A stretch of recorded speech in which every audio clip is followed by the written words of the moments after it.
میں ان کے لیے بلا مبالغہ آف دی کیمرہ بھی عرض کرتا ہوں حضرت سے، اور آپ ناظرین سے بھی اس حوالے سے بات ہوتی رہتی ہے کہ ناظرین بہت کم ہوتا ہے کہ اللہ تبارک و تعالی کسی کو علم کے خزانے عطا کرے، لیکن اس کے ساتھ ساتھ یہ سلیقہ بھی عطا کرے کہ اس کو وہ خزانے تقسیم احسن انداز میں کرنے آتے ہوں.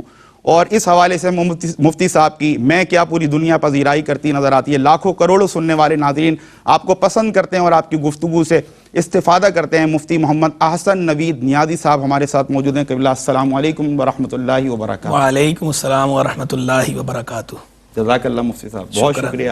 Thank you very much. I would like to come to you مفتی صاحب. سب سے پہلے انٹروڈکشن آف امام اعظم امام ابو حنیفہ رحمۃ اللہ تعالی. بسم اللہ الرحمن الرحیم. صلی اللہ علیہ حبیبی محمد وعلی آلہ وصحبہ بارک وسلم. جن چند ہستیوں کے ذکر سے مشام جام معطر ہو جاتی ہے اور جنہیں یہ کہا جائے کہ یہ علم کا کوہ ہمالیہ ہیں، جن کے لیے صحیح معنوں میں بحر العلم کا لفظ صادق آتا ہے کہ علم کا سمندر، جن کے لیے صحیح معنوں میں یہ لفظ جن پر صادق آتا ہے جبل العلم، علم کے پہاڑ، جن ہستیوں کے لیے میں یہ القاب ذکر کر رہا ہوں، ان کے اندر اس طرح کی ہستیوں کا جب بھی ذکر ہو یا ان القاب کا جب ذکر ہو یا یہ اوصاف جب ہوں تو سر فہرست جس ہستی کا نام آتا ہے وہ ہے امام الائمہ، کاشف الغمہ، سراج الامہ، سیدنا امام اعظم ابو حنیفہ نعمان بن ثابت رحمہ اللہ.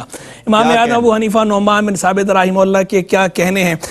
اور آپ کا لقب جو ہے امام اعظم ایسا لقب ہے، اس کا معنی ہوتا ہے سب سے بڑا امام. یہ ایسا لقب ہے کہ جب بھی دنیا میں یہ لفظ بولا جاتا ہے کسی خطے میں، عرب ہو یا عجم، شرق ہو یا غرب، مشرق و مغرب، ایسٹ ویسٹ، جہاں کہیں جب بھی مطلق امام اعظم کا لفظ کہا جائے، نام نہ لیا جائے، صرف امام اعظم کہا جائے اور کوئی اور قرینہ موجود نہ ہو تو ذہن فوراً سبقت کرتا ہے امام ابو حنیفہ نعمان بن ثابت رحمہ اللہ کہ ان کی بات ہو رہی ہے. ایسا یہ لقب جو ہے وہ آپ کے ساتھ خاص ہوا ہے، جڑا ہے، بلکہ میں کہتا ہوں کہ یہ علم بالغلبہ کی حیثیت اختیار کر گیا کہ نام نامی اس میں گرامی تو نعمان بن ثابت ہے، لیکن یہ لقب جو ہے وہ علم کی جگہ استعمال ہونا شروع ہو گیا کہ آپ کا اصل نام کم لیا جاتا ہے. جب ذکر ہوتا ہے تو یوں ذکر ہوتا ہے امام اعظم رحمہ اللہ. امام اعظم کہنا کافی ہے، سب کو پتہ چل جاتا ہے بات ہو رہی ہے ابو حنیفہ، بات ہو رہی ہے نعمان بن ثابت رحمہ اللہ کی. امام اعظم رحمہ اللہ کی ولادت باسعادت ہوئی کوفہ کے اندر، جو اس وقت قبۃ الاسلام، کنز الایمان، ان القاب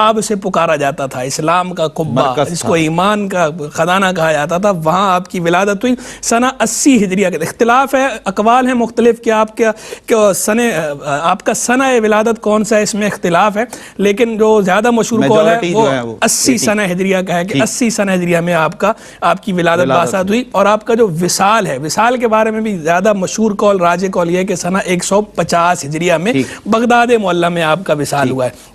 زندگی جو آپ نے گزاری ہے ساری کی ساری سبحان اللہ علم و فضل سے عبارت ہے، جہد مسلسل سے عبارت ہے، ڈائنامک انرجیٹک زندگی آپ نے گزاری ہے اور آپ حریت فکر کا استعارہ ہیں، آپ اصابت رائے کا استعارہ اور حوالہ ہیں. جب بھی امام اعظم کا ذکر آتا ہے، جب بھی امام اعظم کا ذکر آئے تو خیال کیا آتا ہے؟ فہم و فراست کا خیال، کیا آتا ہے؟ تدبر اور بصیرت کا خیال، کیا آتا ہے؟ حریت فکر کا خیال، کیا آتا ہے؟ اصابت رائے کا خیال، کیا آتا ہے؟ حق گوئی کا. ان سارے اوصاف کے مرکز. اور خیال کیا آتا ہے؟ زہد و تقوی کا، تقوی کے پہاڑ، علم کے پہاڑ، حریت فکر کے پہاڑ، حریت فکر کے علمبردار، جن سے لوگوں نے روشنی حاصل کی ان کی زندگی کے اندر بھی. اب زندگی میں رہے تو بھی جمال عالم تھے، عالم کے لیے جمال تھے، عالم کے لیے زینت تھے. جب اس دنیا سے تشریف لے گئے تو بھی عالم کے لیے جمال ہیں کہ اب کتابوں کی زینت ہیں. وہ ان کا سلسلہ علمی ان کے دور سے لے کر آج تک چلا آ رہا ہے. اور ہم وہ صحیح، جو شاعر نے کہا، صحیح معنوں امام اعظم پر صادق آتا ہے، بچتا ہے آج جو علم کا ساز دوستو، یہ اسی جرس کی آواز دوستو، ہم بھی اسی جرس کی ہی آواز ہیں، انہی کے خوشہ چینوں کے خوشہ چین ہیں. رحمہ اللہ رحمتاً واسعہ. کیا کہنے. خوبصورت جامع تعارف مفتی محمد احسن نوید نیازی پیش فرما رہے تھے. اور حجاج بن یوسف ہو یا پھر ولید بن عبد الملک، ان کے ادوار میں ہم دیکھتے ہیں کہ امام اعظم امام ابو حنیفہ رحمۃ اللہ تعالی علیہ اس انداز سے علوم دینیہ کی طرف نہیں آئے کہ جس انداز سے سلیمان بن عبد الملک کے دور میں آپ نے باقاعدہ اس طرف آئے اور بہت ہی آپ سمجھ لیں کنسسٹنسی کے ساتھ، بڑی استقامت کے ساتھ آپ پھر اس کے ساتھ جڑ گئے اور پھر رب نے آپ کو کیا تابندہ ستارہ بنایا. کیا فرمائیے؟ دراصل امام اعظم ابو حنیفہ رحمہ اللہ چونکہ جو ہے وہ بنیادی طور پر تاجر تھے، بزنس مین تھے. آپ کے جو والد ماجد ہیں وہ بھی بزنس مین تھے، کپڑے کی تجارت کا کام کرتے تھے. آپ امیر کبیر خاندان سے تعلق رکھتے تھے. اچھا، چونکہ امیر کبیر خاندان کی بات آ گئی تو یہاں لگے ہاتھوں یہ بھی کہہ دیتا ہوں کہ امام اعظم ابو حنیفہ رحمہ اللہ انتہائی خوش شکل، جسے کہتے ہیں نا گڈ لکنگ جو ہے وہ ہینڈسم چارمنگ پرسنالٹی آپ کی تھی، جو آپ کا سراپا بیان ہوا ہے کتابوں کے اندر. درمیان آپ کا قد مبارک تھا اور انتہائی خوش شکل تھے. وجیح شخصیت جسے کہا جاتا ہے، اٹریکٹیو پرسنالٹی آپ کی تھی، میگنیٹک پرسنالٹی ہر اعتبار سے، یعنی اوصاف کے اعتبار سے تو تھی جی بالکل. سیرت تو تھی ایسی، صورت بھی آپ کی ایسی تھی.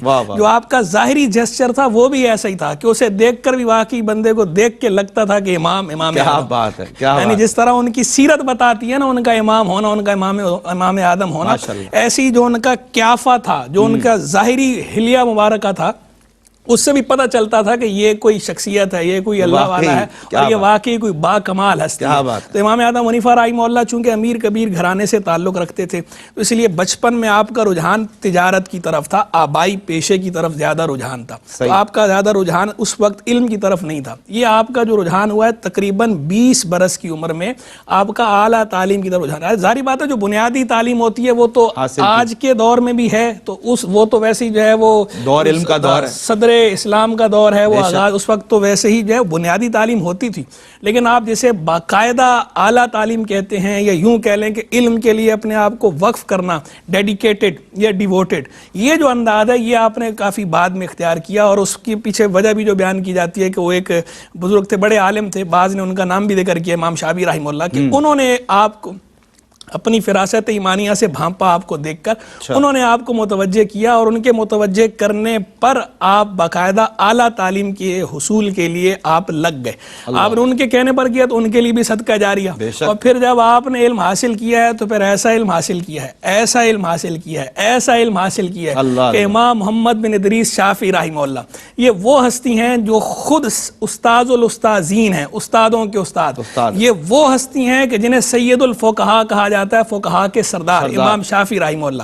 امام شافعی وہ ہستی ہیں کہ امام احمد بن حنبل ایسے مجتہد ان کے لیے یہ کہتے ہیں کہ وہ بندہ جس کا قلم دوات سے تعلق ہو، ایسا کوئی آدمی نہیں کہ اس کی گردن پر امام شافعی کا احسان نہ ہو. یعنی قلم دوات پکڑنے والا جو بندہ بھی ہے اس کی گردن پہ امام شافعی کا احسان ہے. یہ امام احمد بن حنبل نے، یہ امام احمد بن حنبل نے امام شافعی کو ٹریبیوٹ دیا ہے. یہ میں نے جو اوصاف 3 بیان کیے یہ امام شافعی کے کیے. اب وہ امام شافعی جن کو استاد الاستاذین کہا گیا، وہ امام شافعی جن کو سید الفقہاء کہا گیا، وہ امام شافعی جن کے لیے امام احمد بن حنبل یہ کہہ رہے کہ قلم دوات پکڑنے والا جو بھی ہے اس پہ ان کا احسان ہے، وہ امام شافعی امام اعظم کے لیے کیا کہتے ہیں. یہ امام اعظم کی طرف میں یوں لا رہا تھا کہ اب وہ امام شافعی رحمہ اللہ، وہ امام اعظم حنیفہ رحمہ اللہ کے لیے کہتے ہیں الناس کلہم عیال فی الفقہ علی ابی حنیفہ، لوگ سارے کے سارے فقہ میں ابو حنیفہ کے بال بچے ہیں. اللہ اکبر. وہ امام شافعی نے تسلیم کر لیا اور یہ کہہ دیا جو خود سید الفقہاء ہیں کہ فقہ کے اندر سارے کے سارے امام ابو حنیفہ رحمہ اللہ کے بال بچے ہیں، ان کی اولاد ہیں، یعنی یہ سب کے امام ہیں. وہ اسی بات کو جس کو ہم بار بار کہہ رہے ہیں امام اعظم، یہ اسی کا معنی اور مفہوم ہے. انہوں نے اپنے انداز میں جملہ فرما، جملے کا مطلب اور مفہوم یہی نکلتا ہے کہ امام اعظم تو امام ابو حنیفہ رحمہ اللہ ہیں. اور امام محمد بن ادریس شافعی رحمہ اللہ جب امام اعظم حنیفہ رحمہ اللہ کے روضہ اقدس پر حاضر ہوتے تھے، امام اعظم کا جو سنہ وصال ہے 150 سنہ ہجریہ ہے، امام شافعی کا وہ سنہ ولادت ہے 150 سنہ ہجریہ. امام اعظم کا وصال ہوا ہے، امام شافعی کی ولادت ہوئی. امام شافعی بڑے ہو کر جب کبھی بغداد معلیٰ میں امام اعظم حنیفہ رحمہ اللہ کے مدار اقدس پر حاضر ہوتے تھے تو ایک تو ان کے وسیلے سے اللہ کی بارگاہ میں دعا مانگتے تھے. کیا کہنے. دوسرا امام شافعی رحمہ اللہ کا جو موقف ہے، فقہائے کرام کے اپنے اپنے موقف ہیں، اپنی اپنی آراء ہیں دلائل کی روشنی میں، تو ان کے ہاں فجر کی نماز میں بھی دعائے قنوت ہوتی ہے. تو وہ جب وہاں حاضر ہوتے تھے تو دعائے قنوت فجر کی نماز میں نہیں پڑھتے تھے. کیوں؟ کہا یہ اتنے بڑے امام کی بارگاہ میں آؤں تو ان کے پاس آ کر ان کے موقف کے خلاف نہیں کروں گا. یعنی ایسا احترام امام شافعی امام اعظم حنیفہ رحمہ اللہ کا کرتے تھے. بہت بڑے محدث ہیں امام اعمش رحمہ اللہ. امام اعمش سلیمان بن مہران، نام سلیمان بن مہران ہے لیکن اعمش لقب سے اپنے مشہور ہیں. امام اعمش سے ایک مرتبہ کسی نے مسئلہ پوچھا، امام اعظم حنیفہ بھی ان کے پاس ہی بیٹھے ہوئے تھے، تو انہوں نے جو ہے لا علمی کا اظہار کیا. پھر امام اعظم حنیفہ سے کہا کہ نعمان آپ کچھ بتائیے، ابو حنیفہ آپ کچھ کہیے. امام صاحب نے جواب دیا تو انہوں نے پھر آگے سے پوچھا آپ نے یہ مسئلہ کہاں سے اخذ کیا؟ تو امام صاحب نے پھر وہ حدیث بیان کی اور فرمایا وہی جو آپ سے سنی. یعنی حدیث آپ سے سنی، اس سے مسئلہ اخذ کر کے بیان کیا تو امام اعمش یہ دیکھ کر پکار اٹھے، انتم نحن الصیادلہ وانتم الاطباء، کہ ہم تو سٹاکسٹ ہیں، ہم عطار ہیں، کہ ہمارے پاس دواؤں کا سٹاک تو موجود ہے، ہاں میڈیکل سٹور ہے ہمارا، لیکن طبیب تو آپ ہی ہیں۔ یعنی امام اعظم حنیفہ رحمہ اللہ کے حاذق ہونے کی، ان کے ماہر فن ہونے کی، ان کی فقاہت کی گواہی امام اعمش رحمہ اللہ، وہ خود بھی ذی القدر تابعی ہیں، وہ گواہی دے رہے ہیں امام اعظم حنیفہ رحمہ اللہ کی فقاہت کی، امام اعظم حنیفہ رحمہ اللہ کے ماہر ہونے کی، امام اعظم حنیفہ رحمہ اللہ کے حاذق ہونے کی۔ لگے ہاتھوں ایک بات یہ بھی بتا دوں کہ بعض لوگ یہ کہہ دیتے ہیں کہ امام اعظم حنیفہ رحمہ اللہ کا جو سلسلہ نسب ہے وہ غلاموں کا موالی میں سے تھے، بنو تیم کے، تو ٹھیک ہے، ویسے تو ہو سکتا ہے کسی کا نسب پر ہم کوئی کلام نہیں کرتے، نسب کسی کا ظاہری طور پر چھوٹا بھی ہو سکتا ہے، بڑا بھی ہو سکتا ہے، یہ تو اللہ تبارک و تعالیٰ کی طرف سے اللہ کی دین اور نصیب ہوتا ہے، لیکن بات یہ غلط بات نہیں کرنی چاہیے، جو بات درست ہے، جو کانٹے کی تول درست بات ہے وہ کہنی چاہیے۔ تحقیق کے نتیجے میں یہ سامنے آتا ہے کہ یہ غلط بات ہے، یہ مفسدوں اور معاندوں نے یہ بات پھیلا دی، ورنہ امام اعظم حنیفہ رحمہ اللہ کے اپنے پوتے براہ راست حضرت اسماعیل، ان کا یہ کہنا ہے واللہ ما علینا رق قط، اللہ کی قسم ہم پہ کبھی غلامی طاری نہیں ہوئی۔ یعنی امام اعظم حنیفہ رحمہ اللہ جو ہے وہ غلاموں کی آل میں سے نہیں ہے بلکہ شاہان فارس کی آل میں سے ہیں، اور میں کہتا ہوں اگر نہ بھی ہوتے تو ان کا حقیقی شرف تو یہ ہے کہ وہ کئی شاہوں کے امام ہیں، وہ بادشاہوں کے امام ہیں، علم کے بادشاہوں کے بھی امام ہیں، اور ظاہری طور پر بھی کئی بادشاہوں کے امام رہے، سلطنت مغلیہ آپ کی، سلطنت عثمانیہ آپ کی، یہ سارے جو ہے کس کی فقہ پہ چلتے تھے؟ سلطنت عباسیہ۔ یہ تین سلطنتیں اور تین الگ الگ دنیا کے خطے ہیں جہاں ان کی فقہ کے مطابق فیصلے ہوتے رہے، ریاستی سطح پر فقہ حنفی نافذ تھی، تو وہ ظاہری دنیاوی بادشاہوں کے بھی امام ہیں اور روحانی علمی بادشاہوں کے بھی امام ہیں، رحمہ اللہ رحمتہ واسعہ، نور اللہ مرقدہ۔ ماشاءاللہ، سبحان اللہ، اور بڑے بڑے ائمہ آپ کی در دولت سے علم کی خیرات لیتے نظر آتے ہیں۔